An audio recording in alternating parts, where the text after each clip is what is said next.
முகம் வந்து விழுகிறேன். பிறர் கண்டு சிரித்தாலும் என்னை விட்டு கொடுக்கிறேன். யாரும் அறியாமல் பக்கங்களை பார்க்கிறேன். அகத்தில் விழும் காயங்கள் அத்தனையும் மாற்றுவீர்.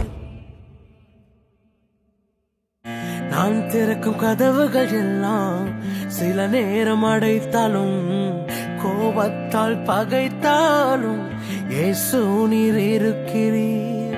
நான் விரும்பும் வழிகளை எல்லாம் சில நேரம் அடைத்தாலும், கண்ணீரால் புலம்பினாலும் என்னை நீர் அணைக்கிறீர்.